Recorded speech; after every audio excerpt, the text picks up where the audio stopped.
مگر میں وہی بیان کروں گا جو میرا ضمیر اجازت دیتا ہے. مجھے لفافہ کہیے جو کہیے، یہ میرے ضمیر کا اور میرے اللہ کا معاملہ ہے. مجھے کتنے لفافے ملتے ہیں یا میں کس کی طرف جھکاؤ رکھتا ہوں.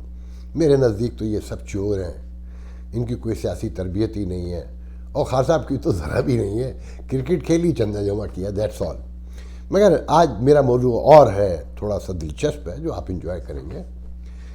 میری ایک فرینڈ لسٹ میں ایک خاتون ہے اسلام آباد سے. انہوں نے ایک پوسٹ لگائی کہ عجیب آزاد حق مغفرت کرے، عجیب آزاد مرد تھا، اور نیچے جنگ کی ایک کٹنگ لگی فرنٹ پیج کی، جس پہ 3 کوارٹر پیج کے اشتہار، 3/4 صفحے پر اشتہار لگے ہیں خان صاحب کے اور بزدار کی کامیابیوں کے. تو میری ہنسی نکل گئی. دیکھیں یہ جو ساؤتھ ایشیا ہے نا، اس میں رہنے والے یہ جو غلام نسلیں ہیں، اداس بھی ہیں اور غلام بھی ہیں، یہ نمود و نمائش کی بہت بھوکی ہے، احساس کمتری جو ہے نا. اور ہمارے یہاں سیاست میں آتا ہی وہ ہے جس میں یہ خواہش جنون کی حد تک ہو. اسے جتنی نمائش ملتی ہے اس کی بھوک بڑھتی جاتی ہے. یہ 2010-11 مجھے اب ڈیٹے یاد نہیں ہے، میں شہباز شریف صاحب چیف منسٹر تھے پنجاب کے، لاہور میں ایک بہت بڑے افسر کے ساتھ گلبرگ سے سفر کرتا ہوا مال روڈ پر، موٹر وے، وہ کیا کہتے ہیں اس کو، میٹرو کے نیچے. میٹرو بن چکی تھی، بس اتنا مجھے یاد. نہیں سوری، یہ مال روڈ کا میٹرو والا بھی سناتا ہوں. مال روڈ پہ ہم آگے بڑھ رہے تھے شہر کی طرف، تو ہر کھمبا جو راستے میں آ رہا تھا نا، جو 40 فیٹ اور 60 فیٹ کے اینگل سے میرے خیال میں ڈسٹینس سے لگا ہوگا، اس پہ ایک بڑی سی شہباز شریف کی تصویر اور باقی 12 چھوٹی، اور موٹا سا لکھا ہوا ڈھینگی. بہرحال میں نے اسے پورا پڑھ لیا. 3-4 جب وہ گزرے تو میں نے اس افسر سے کہا کہ یہ حضور شہباز شریف ڈھینگی ہو گیا بیچارہ. کہنے کہ کیا مطلب؟ میں نے کہا دیکھیں. جب انہوں نے غور کیا تو جس طرح سے ڈھینگی لکھا تھا اور شہباز شریف کی تصویر لگی تھی، وہ ڈھینگی لگ رہا تھا شہباز شریف. انہوں نے اسی وقت کسی کو فون کیا اور مجھ سے ذرا دور رکھنے کے لیے کہ آواز نہ جائے، انہوں نے منہ پر ہاتھ بھی رکھا ہوا اور کچھ کہہ رہے. میں نے غور نہیں کیا. تو میں نے اسے تبصرہ کیا کہ اس آدمی کی شہرت کی بھوک مٹتی نہیں ہے، کہ ڈینگی کے خاتمے کی جو مہم تھی مچھر کی، اس پہ بھی اپنی تصویر لگا دی. دوسرے دن ہم اس روڈ سے گزرے تو وہ سارے بل بورڈ غائب تھے، بینر جو کھمبوں پہ لگے ہوئے تھے. میرا آفس تھا شاد باغ میں لاہور میں، تو وہاں یہ نوز ہاسپٹل کا علاقہ ہے، لوگوں نے دیکھا ہوگا. یہ فیروز پور روڈ پر میٹرو بھی اوپر جا رہی ہے، اور سامنے اچھرا ہے میرے خیال میں شمع سینما کا جو علاقہ ہے. تو وہاں پر اتوار بازار لگا کرتا تھا. اتوار بازار میں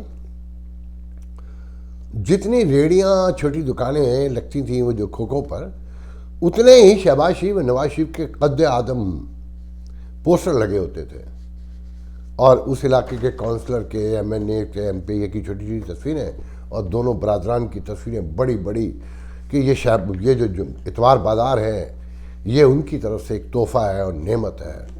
میں زمین آسمان کے قلابے ملائے ہوئے. تو یہ پھر ایک ملاقات ہوئی پنجاب کے سیکریٹری ٹرانسپورٹ سے. اس وقت میٹرو نہیں بنا تھا، اور یہ ملاقات ہوئی آج کے پی ٹی آئی کے بڑے رہنما، جنہوں نے حال ہی میں شرف مشرف باسلام ہوئے ہیں. میں ہمارے بڑے بھائی دوست منیر خان صاحب لاہور میں وٹو کی کابینہ میں سینئر وزیر بھی رہے، ان کے ساتھ میں سیکریٹری ٹرانسپورٹ کے آفس گیا. باتیں شروع ہوئیں تو میٹرو اس وقت بننا شروع ہو رہی تھی اور بڑا چرچا تھا. تو میں نے ان سے پوچھا یہ میٹرو کیا ہے؟ کہنے لگے جنون ہے، وحشت ہے، نمود و نمائش کی. میں نے کہا کیا مطلب؟ کہنے لگے یہ اس لیے بنائی جا رہی ہے تاکہ جب آپ لوگ اس میں بیٹھیں، گزریں، چڑھیں، نیچے سے دیکھیں تو آپ کے ذہن میں میاں برادران کی تصویریں آئیں. اس کے علاوہ یہ کچھ بھی نہیں ہے، گھاٹے کا سودا ہے. تو میں نے کہا آپ کے انڈر بن رہی ہوگی؟ کہنے لگے نہیں، میں نے اس پہ اعتراض کیا، مجھے نکال دیا. پہلی میٹنگ کے بعد کمیٹی میں بلایا نہیں اور ایک نیا چیئرمین لگا دیا. اور خان صاحب اس کے خلاف مہم چلایا کرتے تھے کہ ان کے باپ کے پیسے ہیں، لاکھوں کروڑوں اربوں روپے اشتہارات پہ لگا دیے. اب خان صاحب کے بھی شروع ہو چکے ہیں، ان کے چاہنے والے اخبار جنگ اخبار کا فرنٹ پیج خرید رہے ہیں، جو میرے خیال میں 3/4 کم از کم 40 سے 50 لاکھ روپے کا پڑا ہوگا، نہیں تو 25 لاکھ کا تو پڑا ہی ہوگا، معلوم کر لیں کہیں سے جا کے۔ تو یہ نمود و نمائش ہماری فطرت میں ہے، ہم آگے بیٹھنا چاہتے ہیں گاڑی میں، یہاں امریکہ میں ویسٹرن ورلڈ میں لوگ پیچھے بیٹھنے کو آرام نارمل رہتے ہیں، مگر ہمارے یہاں اگر 2 بندے ہوں تو کوشش کرتا ہے بندہ آگے بیٹھے، یہ ہم سب میں ہے۔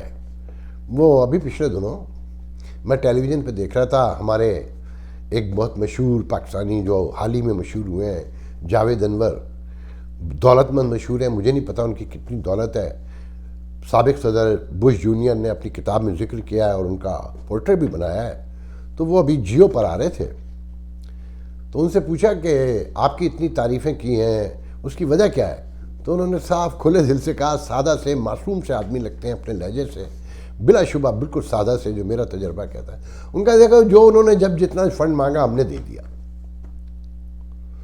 پھر انہی جاوید انور صاحب نے، ان کا ایک ترجمان بھی ہے یہاں، جو پوری کمیونٹی کو، مطلب لالچی لوگوں کو کہنا چاہیے خاص کر، جو جاوید انور سے ملنے کے لیے بے قرار رہتے ہیں، بے چین رہتے ہیں، تصویریں بنوانا چاہتے ہیں، ان سے تعلقات بنانا چاہتے ہیں، ان کے درمیان ایک بندہ رکھا ہوا ہے، وہ اس کی ایک تنظیم ہے، اسی تنظیم نے جاوید انور کے لیے اعلان کیا ایوارڈ کا، اس تقریب کے پیسے بھی جاوید انور نے دیے اور تنظیم بھی اپنے ترجمان کی ایوارڈ لے لیا۔ اس حوالے سے ہمارے ہیوسٹن میں اعظم سواتی صاحب کا تو نام سنا ہوگا نا، جو آج کل وزیر ریلوے ہیں اور ریٹائر ملازمین کے پینشن دینے کو کہتے ہیں کہ جی تمہاری وجہ سے یہ خسارے میں ہے، کہ جن کی 40 سال کی نوکریاں ہیں، جنہوں نے ساری عمریں لگائیں، آج انہیں پینشن دینے پہ بھی وہ آدمی تیار نہیں ہے، ان کے بچے یہاں رہتے ہیں آرام سے، اور وہ یہاں سے پاکستان سیاست کرنے گئے، تو ان کے برادر اللہ ہیں، ہمارے بزرگ دوست ہیں اشرف عباسی صاحب، ان کے تو مشہور ہے کہ ان کی ایوارڈ کی فیکٹری ہے پوری، میں مزید ڈیٹیل میں نہیں جاؤں گا۔ تو ایوارڈ کا ہماری سوسائٹی میں ایک بہت اہم رول ہے، شہرت کا، تصویر چھپنے کا، ٹیلی ویژن پر آنے کا، چاہے اس کے بدلے کوئی قربانی دی جائے، اور اس خواہش نے ہمارے میڈیا کو بھی بہت کرپٹ بنایا۔ کاش میں بہت سی باتیں کہہ سکوں، دیکھیں میں نے اپنے قبیلے میں رہنا ہے تو میں بہت سی باتیں نہیں کہہ سکوں گا، تو خان صاحب بھی اسی میں بہہ گئے، ان کے ساتھ وہی لوگ ہیں جو مسلم لیگ میں ہوتے تھے، جو پیپلز پارٹی میں ہوتے تھے، میں تو یہاں دیکھتا ہوں نا کہ جو کبھی مسلم لیگ میں تھے، پیپلز پارٹی میں تھے، وہ گائے بگائے یہاں کے مقامی اخبارات میں، پاکستانی اخبارات میں بہانے سے خان صاحب کی تصویر لگا کے، نواز شریف کی تصویر لگا کے اپنی تصویر چھپوا لیتے ہیں، کہ یہ ہماری فطرت میں ہے، ہم کام کرنے پہ بلیو نہیں کرتے۔ میں ابھی پچھلے دنوں لاہور میں تھا تو میرے ایک عزیز دوست جو آج کل آئے ہوئے ہیں، ایک چھوٹے سے انڈر پاس سے گزرے، گلبرگ یا ماڈل ٹاؤن کے پاس سے نیا بنایا وہ انڈر پاس، بہت چھوٹا سا، مطلب 15 سیکنڈ میں ختم ہو گیا ہوگا، کہنے لگے وہ اس کے افتتاح کے لیے بھی آنا چاہتا تھا، تو اسے روکا کہ نہیں تماشا بنے گا۔ یقین کریں ان ملکوں میں آج تک نہیں سنا کہ کبھی صدر یا کوئی ایون سیکریٹری بھی کسی بڑی سڑک کا افتتاح کرنے گیا ہو، برج کا افتتاح کرنے گیا ہو، مطلب نارمل روٹین ہے یہ دنیا کا، یہ جمہوریتوں میں یا نظام میں حکومت ہو، اس میں فرض بنتا ہے عوام کو سہولتیں فراہم کرنا، یہ ان کا پارٹ ہے۔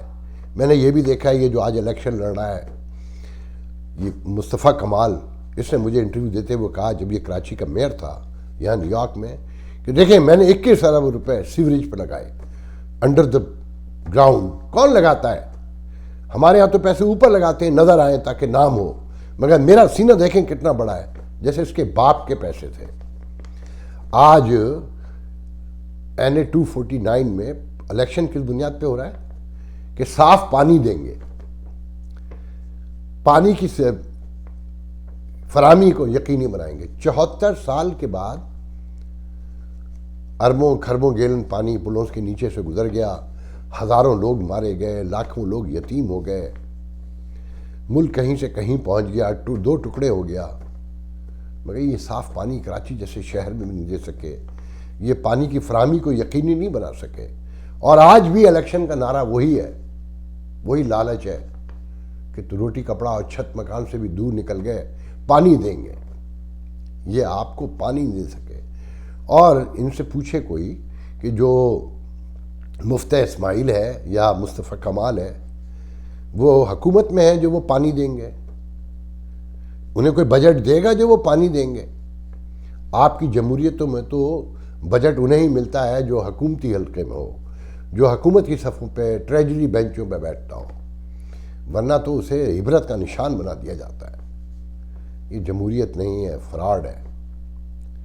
آپ لوگ سوچیں، آپ کے ملک کی ابھی بھی مور دین 61% آبادی کو صاف پانی بھی نہیں دے سکے یہ لوگ۔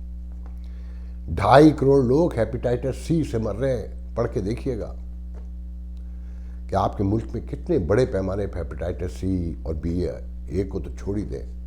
تو بہرحال یہ آپ کے سب کے غور کرنے کی باتیں ہیں۔ انشاءاللہ کل آپ سے ویڈیو میں گفتگو ہوگی۔ اللہ حافظ۔